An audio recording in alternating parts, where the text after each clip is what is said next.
Greetings, beautiful beings. Welcome or welcome back to my channel. If this is not your first time here, welcome, beautiful beings.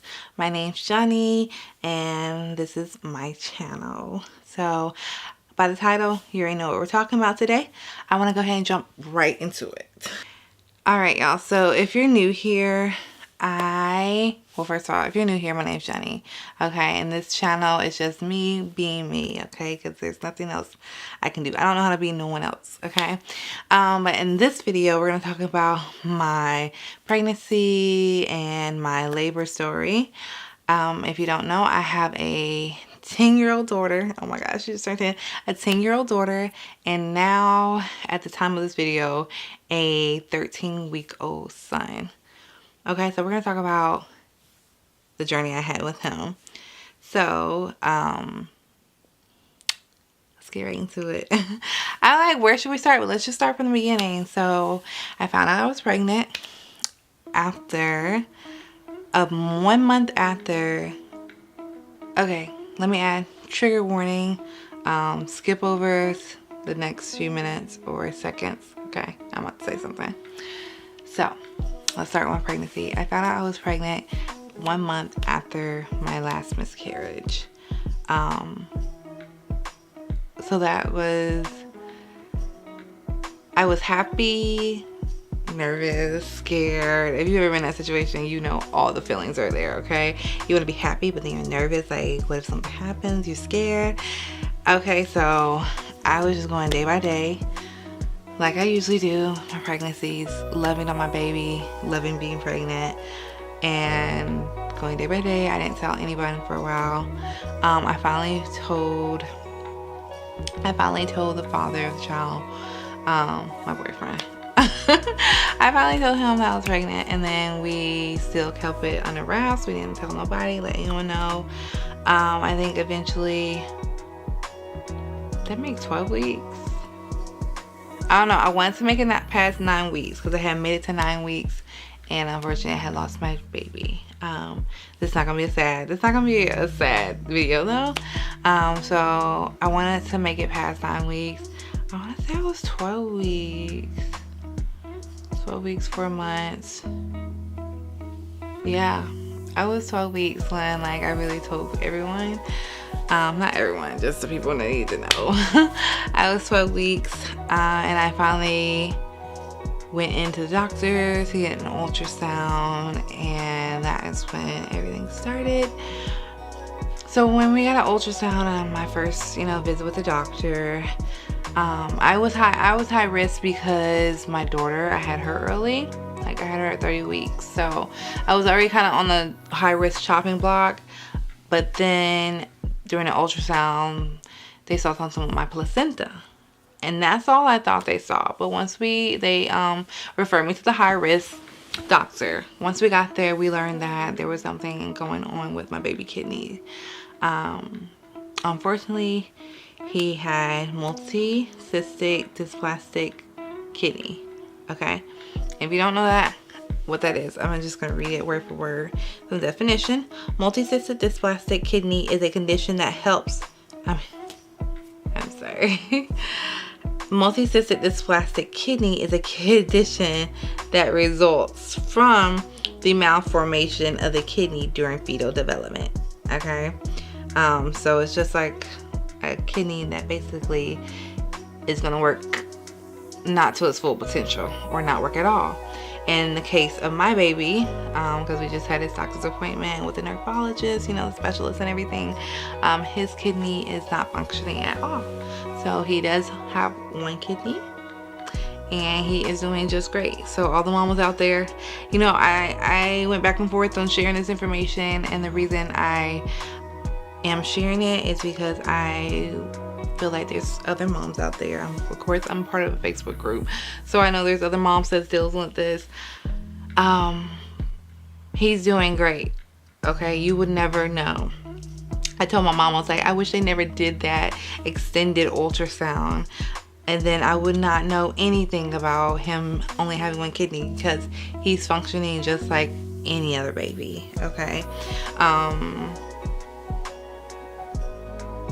so yeah, That is like, it's kind of stupid to say, like, I just want to be, I want to be oblivious. I want to not know, you know. I want to not know that he doesn't have, you know, a functioning kidney. Yeah, he's doing everything just like any normal baby. He's fine, but it's just that feeling of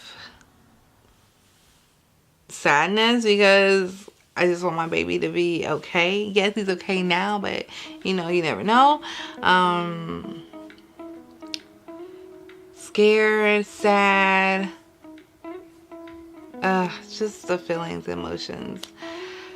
Anyways, so we found that out the first visit to the high risk doctor. Like, something's going on. Wow.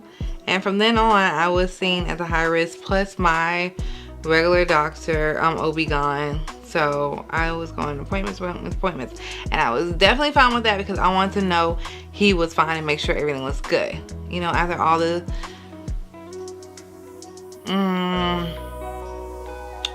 trouble I've had with pregnancies, I definitely wanted to keep a close eye on this one and make sure everything went right, or you know, went right for me. All right, so let's fast forward. Went through my pregnancy, everything was pretty much normal. One day, let's see, I was 34 weeks and I was going for my normal OB-GYN appointment, and my blood pressure was high, and they checked it again, it was high, and they checked it again, it was high. She's like, I'm gonna admit you to the hospital now because your blood pressure is so high and it's not going down. Got admitted to the hospital. Okay, when I got there, my blood pressure was fine. Every reading they took, my blood pressure was fine. Okay, they ended up taking blood. Did they take a urine sample?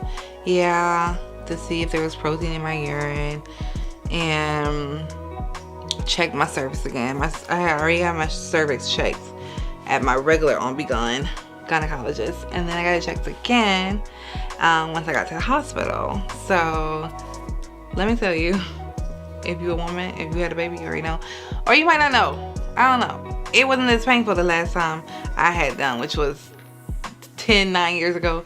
But oh my gosh, I felt like they were trying to dig out gold. Oh my gosh, I don't want to feel that ever again. So definitely not having no more kids. off of that alone, okay.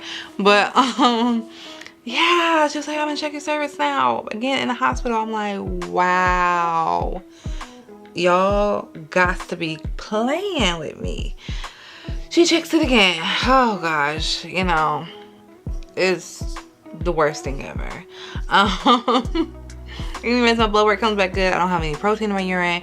The doctor comes in, she's like, okay, we probably gonna have to induce you just alone that you had that high blood pressure. You don't have it now, but you had it before. So, you know, we probably just go ahead and induce you, and we won't have to deal with any complications due to high blood pressure.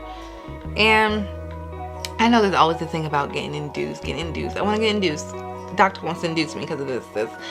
I didn't want that for me. I just wanted a normal pregnancy. And so far, we had made it past 30 weeks, which is when I had my daughter. My cervix was doing great because it wasn't last pregnancy. So I'm like, with my daughter, so I'm like, we rocking and rolling. And now this happens. Like, give me a break, yo. Give me a break. Anyways, no breaks were given. Okay, so I'm listening to her say this, and she's like, at 37 weeks, she is telling me I'm 36 weeks. I'm like, no, that's not true. I'm not, you know, it's like from the paperwork it says, but they said he been measuring big the whole time, so I'm just like, whatever. And I'm not ready to get induced tonight, so it don't matter what you're saying, because I'm probably not, you know, gonna do it anyways. So anyways, they discharged me finally. Y'all, I was in there for hours. I asked for snacks because I was so hungry. Like, come on, for hours. Anyways, I'm released. I go home.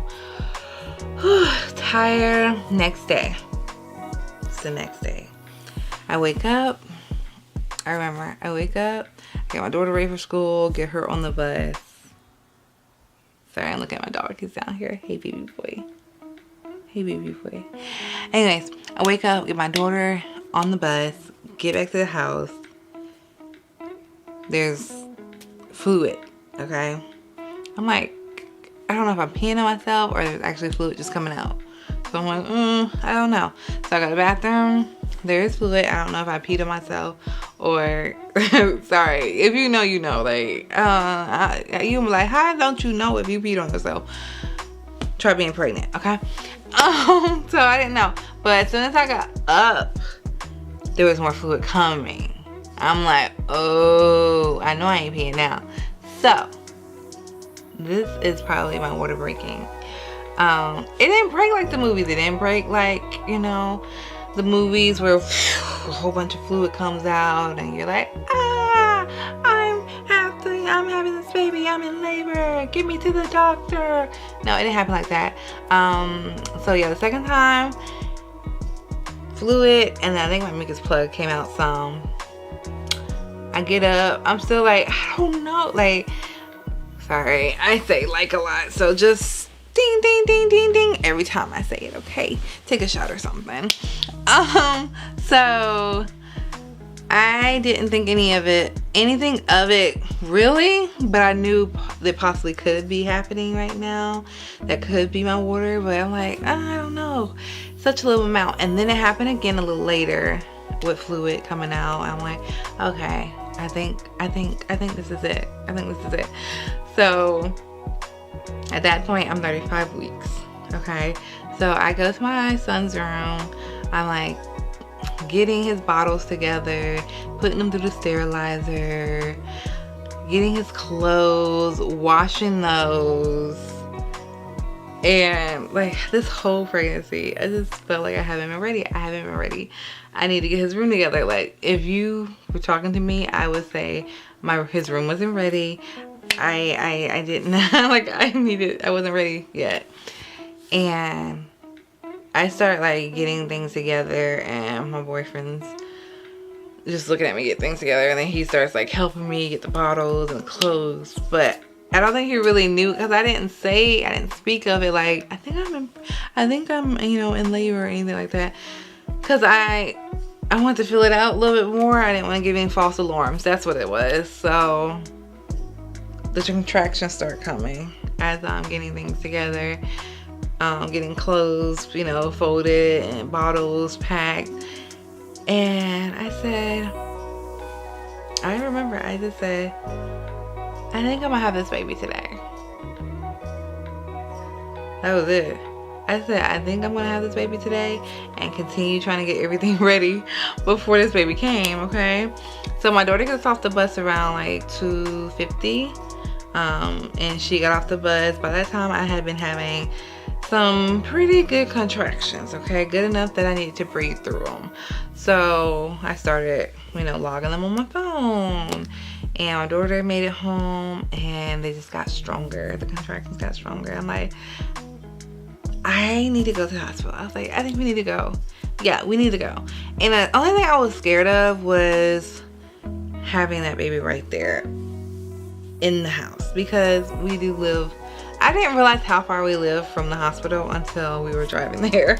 But it's like a 35-minute, 40-minute drive. And then traffic added on to that. So yeah, we needed to go. I was nervous that the baby was like the contractions were coming so hard and so close together. I'm like, he's right here, he's about to come out, okay? But yeah, so we got everything in the car. I got packed up and everything. On the way there, traffic, of course. I'm like, oh my god, contractions sitting down in a car, not being able to move, first of all, is insane. Like, I was doing so much better when I could move back and forth and stand up at home, but we had to get there in a car, so safely too, because I thought about unbuckling my seatbelt and like getting on the seat, but safely. So we finally make it to the hospital. I'm like, go get a wheelchair, please. I can't walk at this point. I can't walk. So we make it through the emergency room. They call up to labor and delivery, and I get admitted. So They check me and I'm at 5 centimeters, okay? 5 centimeters. I'm like, that's it? Because he's about to come. That's what it feels like. And if one thing about my pregnancies I've always wanted, I just wanted a good pregnancy. A healthy, okay, baby, first of all, is first thing first. I just wanted a normal pregnancy where I labor, I breathe, I push, you know, and the baby comes, you know. And I wanted it natural. I didn't want any epidural. I didn't want no type of, what is it called? No type of interruptions, no type of help, you know, during my laboring. But it wasn't possible. It was not about to be possible because I was sitting down, like laying down in that hospital bed. Once I got contained to the hospital bed, I guess I could have moved around and stuff, but they were trying to put the IV in my arm. But once I got contained to that hospital bed, I felt like I couldn't go on. I felt like I couldn't go on with the contractions. They got 1,000 times worse, and I know it was just because I was confined to that bed. They were trying to put a catheter in my arms, and I couldn't like get up and rock with my contractions and, you know, stand up. I had to sit on my bottom and my back, you know, in a bad positioning where that's where I'm feeling the most pressure, and I'm just sitting on it. Anyways, we've all heard those stories. So let me tell you what's going through my head, okay? The nervousness that I'm having this baby early, first of all. Yeah, they said he was big, but still, I'm at 35 weeks, so. The nervousness of, I hope everything's functioning okay once he's delivered, because of what we already know is going on. So to be honest, I was actually less afraid with him inside of me than out, okay? Because then we have to make sure everything's functioning right, okay? So that, and then just the pain was driving me like crazy. And people were telling me to breathe and just breathe. I'm like, I am breathing. I think in that moment I thought about it. I just needed someone to say, he's gonna be okay. And no one knew what was going through my head, but I needed someone just to tell me he's gonna be okay, because that was weighing on me so much during my laboring. I think that's probably one reason why I really wasn't getting things like ready like I wanted. I kept saying I'm not ready, because I knew when he came the possibility of something going wrong. And when I say that, like what we already knew about, like with his kidneys, like I wanted everything just to function. Yeah, they're saying everything's good, one kidney's great, but I just want everything just to function, you know, it's just that nervousness. And it was at an all-time high, having him early, having already had a preemie, knowing this issue that's going on with him, the pain that I'm like, oh my gosh, am I gonna make it through? Just the knowledge I have of Black women and pregnancies and in hospitals. So all that played into it, and I was scared out of my mind. I was so scared. And so every time I felt that pain, it just scared me. Okay, yes, it was painful, but on top of that, I was scared. And I remember looking at my mom, and I said, I think I'm gonna get the epidural. I said, yeah, I'm gonna get the epidural. And y'all know I'm a big crybaby. If you don't, you know not. I'm a big crybaby. But in that moment, I said that I was letting my guard down. I felt like I didn't have to be the strong person. You know, I didn't want to be strong at that moment. No, let me rephrase that. I wanted to be the strong one. I wanted to get through that. Push through that. I didn't need one with my daughter, you know. I just wanted to push through that and go, I did it, no epidural. But in that moment, I didn't think I could go on without one, you know? And so I looked at my mom. She was standing right beside me on this side. I was like, I think I'm gonna need the epidural. I'm gonna get the epidural. And she told me, that's okay. It's okay. And that symbolized so much to me. And that's how I learned from my laboring that it's okay not to be strong all the time. Because I've lived my whole life. Okay? It's not the whole life so far because I haven't lived my whole life yet.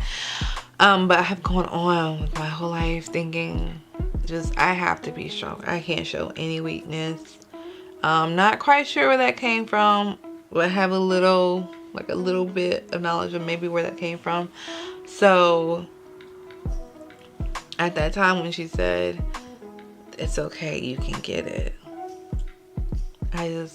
there was a softness came over me, peace, just like a deep fresh breath came over me, like, okay. And I wasn't shamed that I needed that. So yeah, that's how I learned from my laboring that I don't have to be strong all the time. And my mom helped me with that. Because I told her I'm getting an epidural, I need it, and she told me it was okay. And that might seem small, but like in the big things, like it's okay to not be strong all the time. It's okay to need help. It's okay to need someone to intervene. It's okay to ask for help. It's okay. You don't have to be strong all the damn time. Okay? I'm still working on that, but that really taught me that. So they bought that epidural, baby, and the rest is history. No, like getting that, they're like, B, you have to be real still. You have to be real still. Okay. Anyways, once it settled in, I didn't even know I had legs, and that's kind of scary. I was a little nervous, but I'm walking fine and everything since. But I touched my leg. I was like, what's that? It was my leg. I was like, oh my God. And it was like, do you feel like you have to push? I'm like, I don't know. Everything is numb. How do I know? I don't feel anything. I'm chilling. Okay? Like, y'all got me on these drugs. I'm good.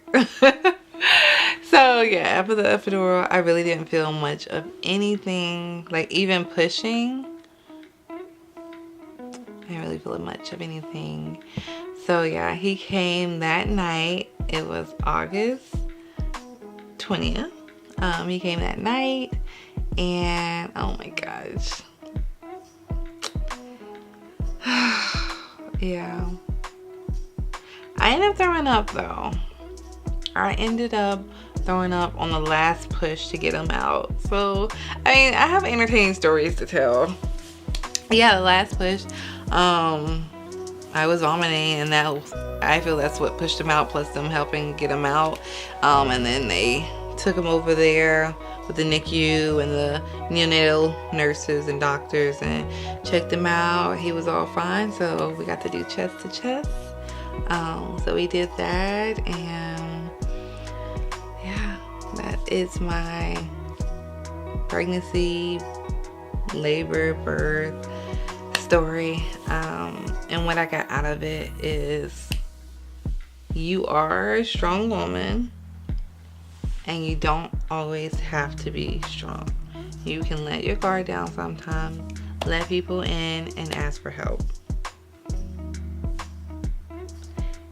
And what made me okay to also tell my story is, do y'all know Valadia Organic? Valadia Organic, she used to be Earth Mama Medicine. She recently told her birthing story on here. I was gonna tell mine too, but just haven't sat down, had the time.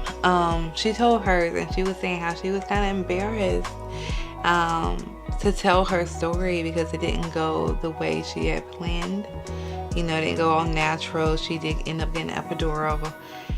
And listening to her, I know I kind of felt those same feelings of, I didn't want to get an epidural. I just felt a little less than because I had to get one. Because I couldn't deal with the pain. But then I also was stuck to that bed and yada yada yada. Anyways, don't matter how you had a baby, when you had the baby, which position you were in, you had your baby, you delivered. You and baby are both healthy, safe, and alive, and that's all that matters. So thank y'all so much for watching. Hit the thumbs up button. Please like this video if you haven't already. Leave me a comment down below. You have any questions, you have any words of advice, were you just inspired by this?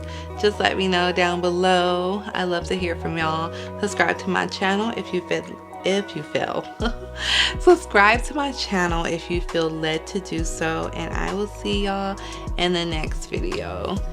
Peace, beautiful beings.